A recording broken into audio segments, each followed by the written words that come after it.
told you, I suck. I suck.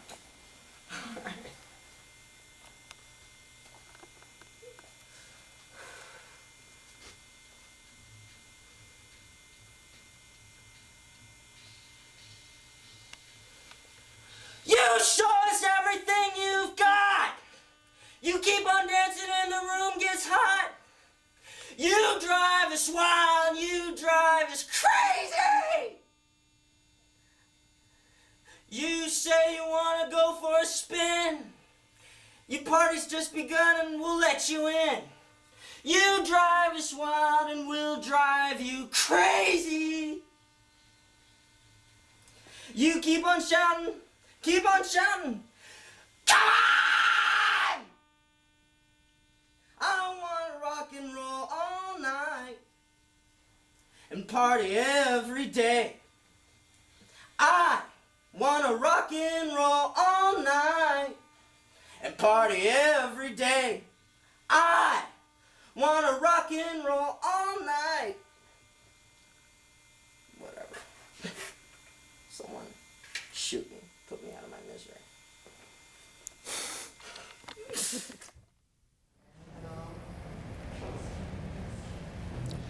Adam Rifkin, our director, really came to us,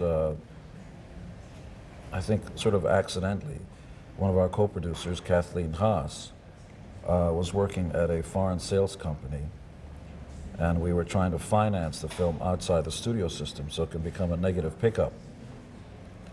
And she told her paramour, which is not the same as Paramount, Adam Rifkin, about the film, and everybody sort of got interested in it based on a very important issue, the heart. This was a very dear part of Adam's heart. This is something that he wanted to do. So all the DreamWorks Spielberg people had to be put aside, unfortunately, because of his 3-picture deal there, and he wanted to do this instead of that stuff. And you know, it's the biggest compliment when somebody puts aside other career-building steps they could be taking to do something that's important to them because it comes from the heart. And maybe that's what filmmaking should be about. Less about career choices, more about doing things that really spark your interest and your imagination, but always begin and end with your heart. Kiss is selling these jackets. I feel like I'm like a salesman for Kiss. Wait a minute, let me go get their catalog and I can just start selling posters. I think that's the key to this, though. That's how we're supposed to do it. Yeah, they'd give me like a walking, talking advertisement. Give me a little bit of money for doing it. A 2-hour and 15-minute advertisement right here. These jackets are big. Buy Kiss stuff. These are for the jackets that we're going to give away. We're going to give these jackets away at the exterior Cobalt Hall scene, and each night, one jacket will be given away, autographed by all 4 members of the band. Really? Yes, yeah. All right. See that? How do you age it like that? It's already aged. It's already aged. Yeah. They buy old ones and put the thing on. Yeah, they already aged. What's it got to do with the movie? Absolutely nothing. Nothing whatsoever. Nothing. Outside of giving away presents, absolutely nothing. But they're actually, you know, what is the actual, like in 25 Words or Less, the connection with Kiss and the jacket? What is this jacket connection with? Yeah. There is no connection whatsoever. We're members of the Kiss Army, man. Come on. He's a member of the Kiss Read Army. the script. I'm too old for that. No, I mean... No, the 4 kids are members of the Kiss Army. Absolutely. And the Kiss Army is, you know, what we stand for as actors, or as kids in 1978. And you guys both really like Kiss? Well, I've been with Kiss since 1976. This is basically full circle for me. I started out with them as a photographer and went around full circle. And my first film that we're producing for Tacoma is with Kiss, so it's come full circle. I started out with them as their photographer for all these years, and I've come back as their producer on their first feature film. Yeah, great story. Which is I pretty cool. had a story like that.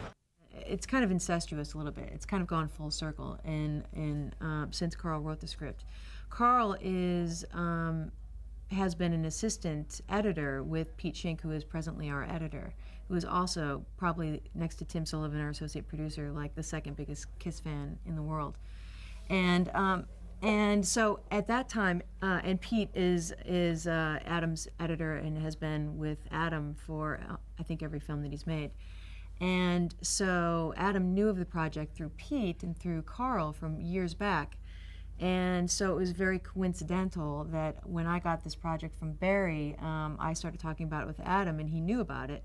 And he knew I was looking for a director for it. And so he was just like, it was like this perfect match. It was, it was obvious that he was, the director. I'm going to bend over this way just so I'm at your level, otherwise. No problem. Yeah, okay. First, I've got to find out how you got attached to this, or how you got involved with Detroit Rock City. Well, it's kind of a funny story. Well, maybe it's not that funny. I don't want to build it up and make you think it's going to be hysterical and it not be like really funny, but it's an interesting story. I am a director, as you know, and I was directing a movie at another studio, and my editor, Peter Schenk, is a huge Kiss fan. And his assistant editor, one of them, also was a huge Kiss fan. His name is Carl Dupre. And he wrote the script just on a whim. Now, I, being a big Kiss fan as well, of course, was very interested in tracking the progress of the script. I never thought that it would necessarily get to Kiss and get made. I just wanted to read it when it was done. And when I did, I thoroughly enjoyed it, and I kind of forgot about it for a little while. But coincidentally, Kathleen came to me and said, I'm involved with this project called Detroit Rock City. Do you think you might be interested in reading it and possibly thinking about directing it? And I said, interested? I read it 2 years ago. I love that script. And she said, well, you got to meet Gene, because he wants to approve the director. So later that day, I get a phone call from Gene Simmons on my answering machine, which, being a big Kiss fan, it's, of course, I saved it. You have to, right? So, but after talking with him and spending some time with Gene Simmons, the man, not just Gene Simmons, the persona, he's a great guy. We had a lot of laughs. We have a lot of things in common. We're both movie fanatics, and we both love monsters, and we have a very similar sense of humor. So it was great. That's cool. Now, why do you think? Now, I don't know if that's like all like way too much material for you. You can probably just clip little sound bites, right? Yeah, Okay. but, Julian Honaki wouldn't need a rest. All right, here we go. Pictures up. He was going to play me. Pictures up. He was going to play me. what are you talking about? I was with the girl. When Imagine ever director. she and I both wrote movies about our Well, he's still doing Steadicam. and her almost got made a short time ago. He was going to play me. What happened? Fell apart?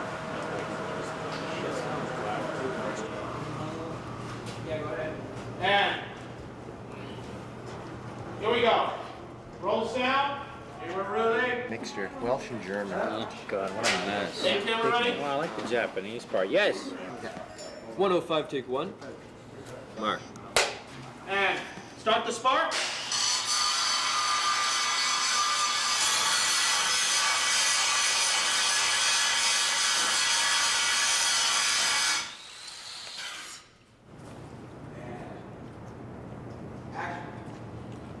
You guys better kill me before you do what you're thinking about doing, because when I get angry, I can...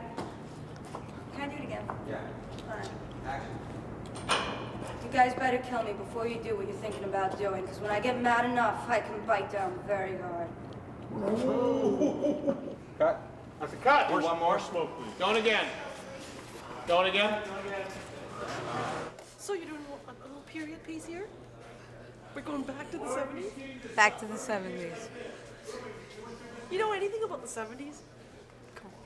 Yeah, I was actually conceived during the 1978 Love Gun concert in Detroit, which is why this movie's so special to me. Get out of here. Really? No, but it was like, it would have been really special if I was. That A was personal connection to the film. Yeah. Is this like a trick question? No. I know the answer. Yeah. What is it? I don't know. Someone told me that you have a personal connection. I thought, interesting, I need to know it. Do you have one? How did you get involved in the film? Well, I don't know. I mean, I'll tell you the first time I met Gene Simmons, though, was at his 50th birthday party at a strip club in Beverly Hills. Okay, now how did you get invited? I guess they were like ready to hire me or something, so they brought me there to show me what my life could be like if I started living right. Okay, so what was it like meeting him? Gene? Yeah. He was very nice to me. He gave me a baseball cap off his own head. But, like, Hugh Hefner was there, and I was like, I wanted Hugh to like me, because I want to go places, you know, above and beyond the Kiss movie. Playboy is huge. And so I had to take the baseball cap off. And but that led to having like these twisted fantasies wherein Gene is like really excited to see me here in Toronto, and he's really excited to see me, you know, in the movie. And then he like thinks that I want him sexually, and he says, "Baby, you've got an opening and I've got a stiff proposition." And then he sticks out his tongue and puts it in my ear, and then it comes out my other ear, and I'm like suspended in air because I'm so small and he's so large. And it's just like I'm just like rocking back and forth, and like my brains are spilling out, and like I'm just swinging from Gene's tongue, which I'm sure is a fantasy many people have had. You see what I'm saying? Only for me, that fantasy meant fear. Well, that's my follow-up question. I mean, when you woke up, was it fearful, or were you thinking, okay, I had a good sexual fantasy there? Oh no, I was awake. I was awake at the time. It was like a coherent fantasy. And you know, it was nice. I mean, I haven't seen him since I've worked on this movie, so I mean, it's not gonna happen, you know. I'm just waiting in vain. It's like nothing.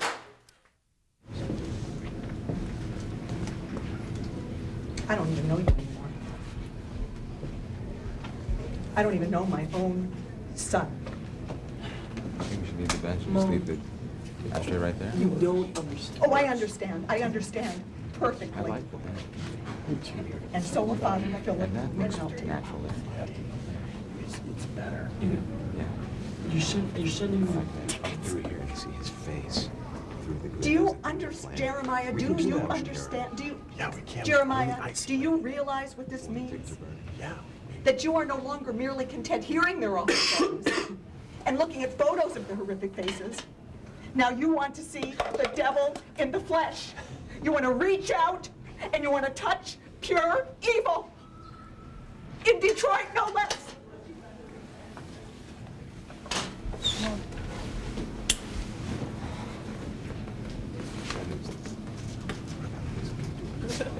Detroit, 1978.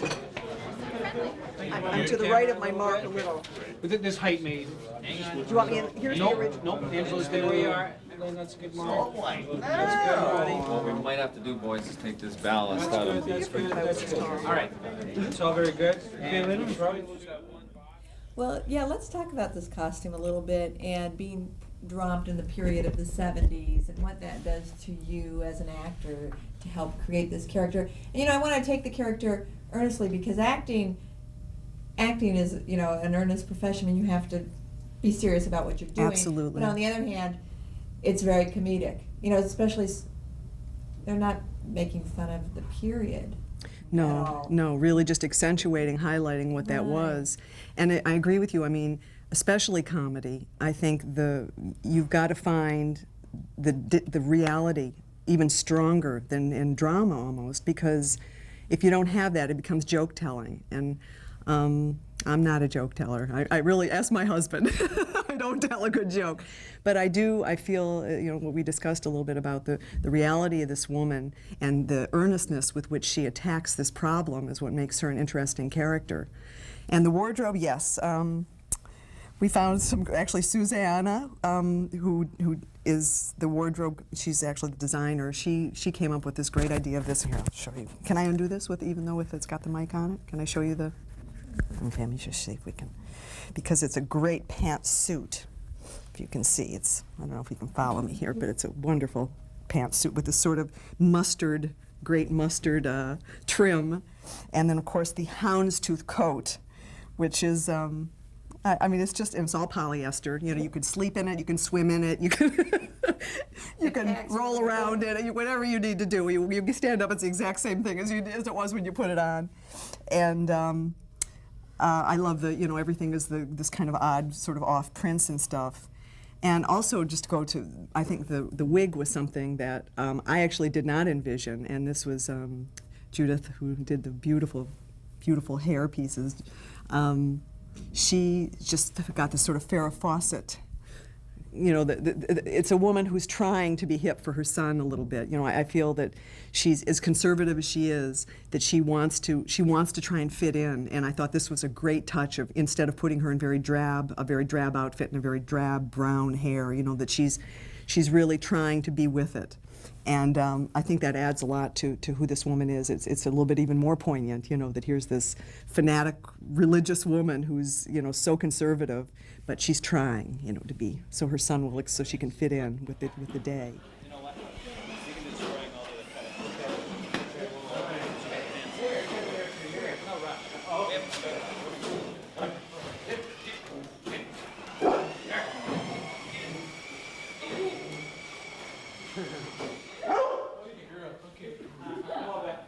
My favorite Kiss song is, what's your name?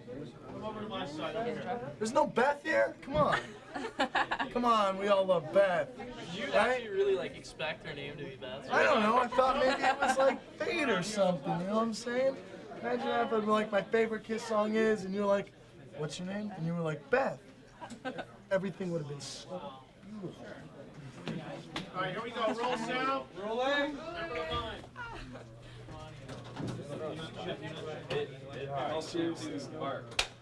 Here we go. And background moving. Go background. All right, high energy, guys. Action. Oh yeah. So who dressed you, Jan? Had to say, yeah. Man, who's so? Oh. Back to one. You're laughing hysterically at the idea that Jan is wearing it. So just be laughing until you say the line. Okay? Got it? Dude, make fun of me. Look at me. Man, it's so easy. It's so easy to make fun of me. What are you? Easy to make fun of me. What are you, the director now? I'm the director now. You're directing me? I'm directing you. Telling I'm giving me you how your to- motivation, man. All right, I got a big zit on my head. Who did your wardrobe, man? Dad, the preppy sailboat captain?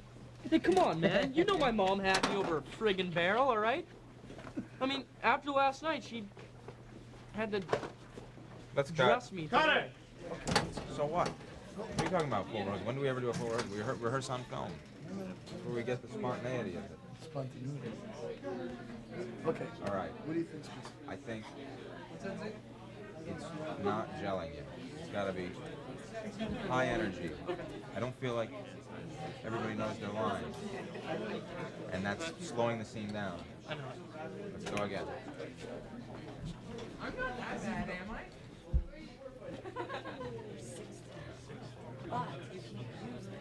Here we go. Hey. And background moving. Camera. Action. So who did your wardrobe, man? Ted, the Savvy Braille. Ted, so who did your wardrobe, man? Driving me crazy. So is Eddie's glued on as well too? Eddie's, yeah, look here. Can't do anything. Oh, you bastard. So I guess you guys aren't a garage band as much as a basement band? We're a basement band. I don't even think we're up to that level yet. Like bedroom band, you know? Or just bad actors pretending they're in a band. That's what we are. We're trying. Yeah. That's nuts. That's nuts. Now, this stuff we should put somewhere too, right, Adam? Thanks to both you guys for being 30 minutes late. I really appreciate cutting into my fucking shooting time today that way. I really appreciate that. After you guys. Let's get the fuck. You were 30 minutes late too? No, Well, he was 30 minutes. I'd rather you not smoking this. Look, Adam, he's pouring it. Adam just likes the nervous. That's why he got into this. I'm waiting for it. Okay, I know something. See this little guitar here? There's this guy who was showing us actually some little tricks on the guitar, Brent Woods, who has this huge Kiss collection, right? And this isn't his, but he has this at home, this guitar. This is actually Gene Simmons' personal guitar from his personal collection. And he said that's worth like $800. And then this right here, with the sock on it, this Kiss Tiger player. See, $1,500 if it's in its package. So there, it's probably like that's $400 right there. And like all these posters are pretty wicked.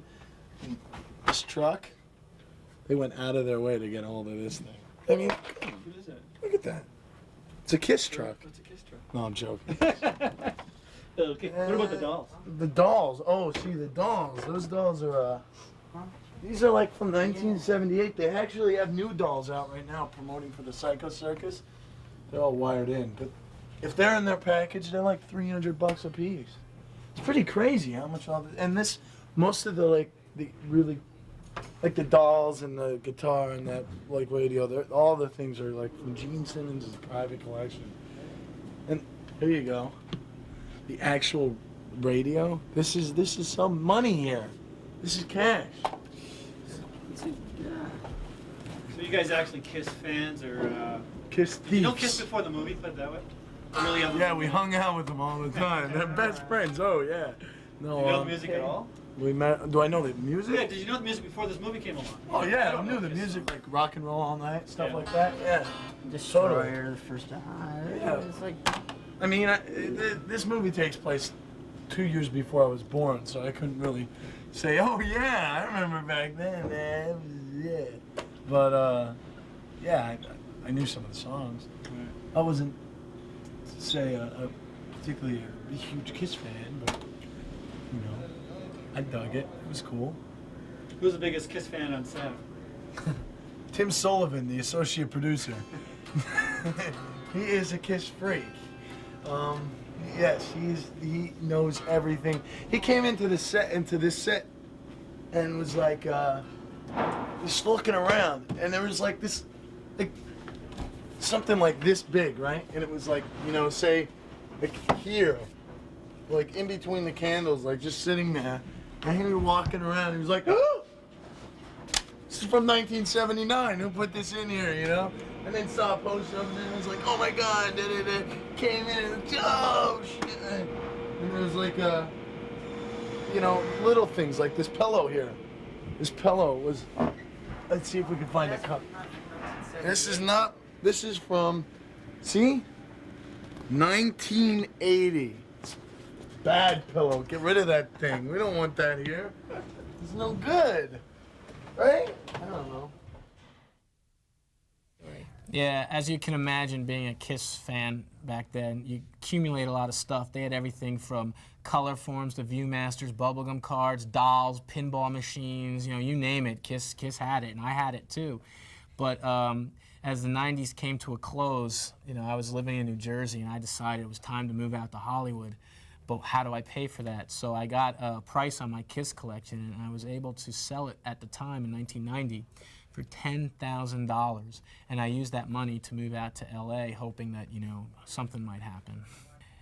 Kiss fanatic that I am, fanboy that I am, as I don't like that term, but that's what I've been called. We've all been called that. It's been, I can't tell you how great it's been to have my job be somebody coming up to me and saying, okay, if you were a Kiss fan in 1978 and were doodling in your school notebook, what Kiss thing might you draw? You know, or here's a pic, we're recreating the stage, what speaker did they have?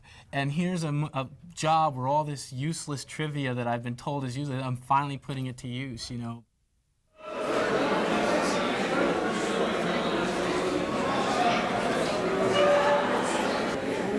We're gonna zoom in on that. Oh, look at here. Right. Oh, wait. Ooh. That is a nice piece of ass. You're hilarious. Look at me stand. Oh, he's so hot. Are you serious? Once we get this moves us into the handheld slow-mo. Is that rig already set? I'll set them. Don't waste. Don't ever talk to me that way, man. Love to shoot. Love to shoot. Love to shoot.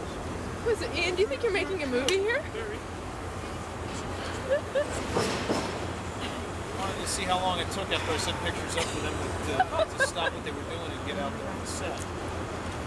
Kids. Oh, they're having Kids and animals. Here we go. Pictures up. Now I'm sure you've been on quite a few other sets where there aren't other, you know, you don't have your peers. You might be the youngest one on the set, you know, or what have you. Is it really fun to work on a film where everybody around you is pretty much your peer? I mean, they're, you know, all around the same age group, and or is it harder or to concentrate? No, I mean it's a little harder to concentrate because, you know, we get along so well, and it's like, you know, no, it's great, you know, they're, you know, they're all, you know, great actors, and, you know, it's like, you know, it's an ensemble piece. It's like no one's really standing out in this one. It's just, you know, really, you know, we're all, and, you know, this movie isn't like really, it's not like this acting, you know, it's not like a huge, like, I'm not gonna get an Academy Award for this, I'm predicting, but, you know, it is just us having a really good time and just getting a little goofy, and it's cool that we get along so well because it's just like, you know, that's the kind of movie it is. It's a fun time.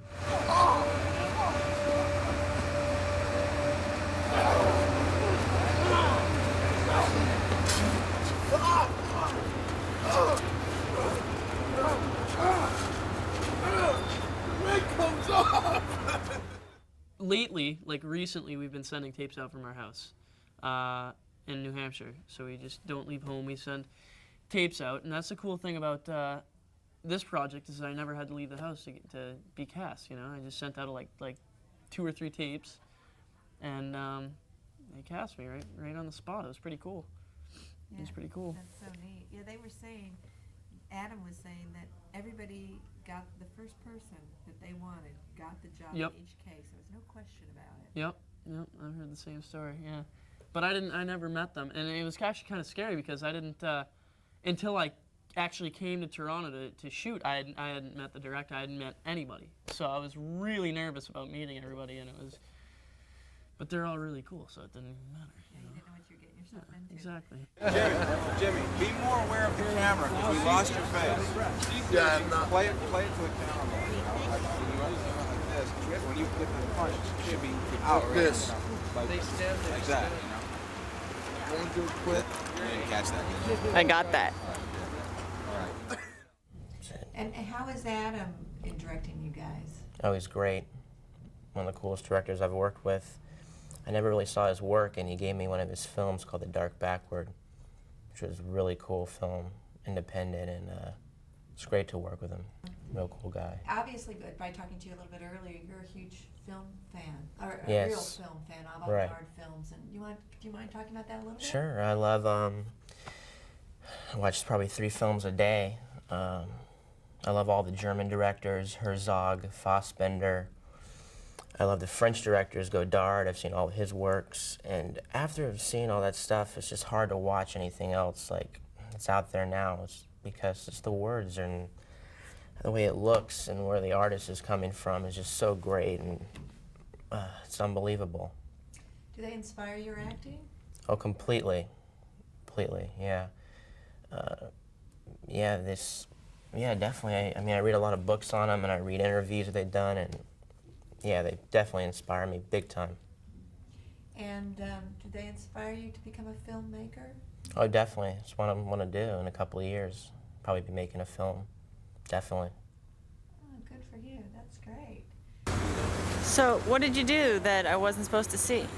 Oh, I just made an idiot of myself by showing Jimmy how to take a punch.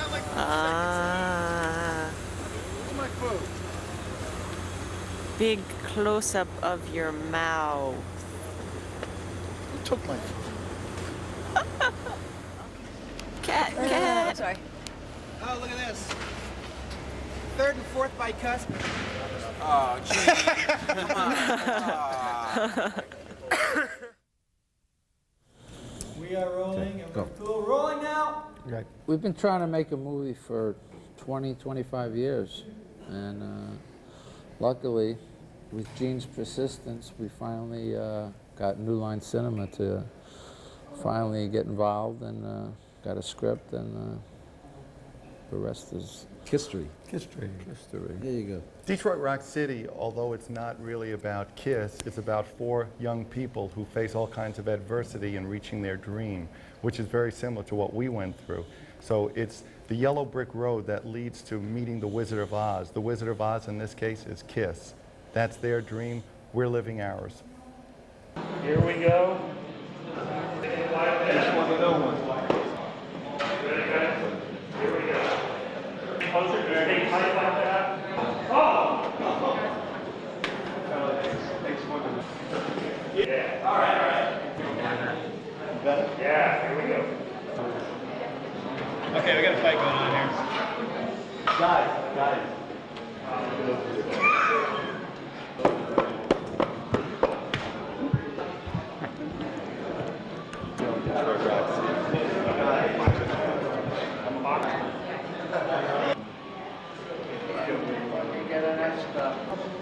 Here we go.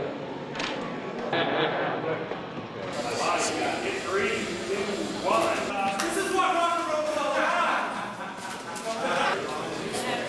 3, 2, 1. 3, 2, 1. Give me that He looks fucking great. He really does, huh? He does.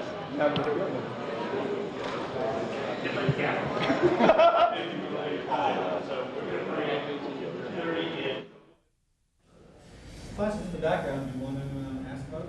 Or? Rolling. Okay, so what was Then your- we're rolling again. When you first read the script, what was your reaction or your feelings about it? The great thing about Kiss has always been that Kiss has always been equally about the band and the fans. In my estimation, it would have been a crime to do a Kiss motion picture without at least emphasizing the fans. There is no one clear representation of what a Kiss fan is because it spans all the ages and as many different kinds of people as there are Kiss fans. Clearly, Eddie Furlong is doing a great job. You know, I see the dailies as they come in particular Eddie. He's just really got a singular point of view about who he is and what he is, and that's the idea. Not to be every man, but to be who you are in your own skin. And as such, Eddie really represents one very particular and peculiar Kiss fan on the way to the Yellow Brick Road to Detroit Rock City.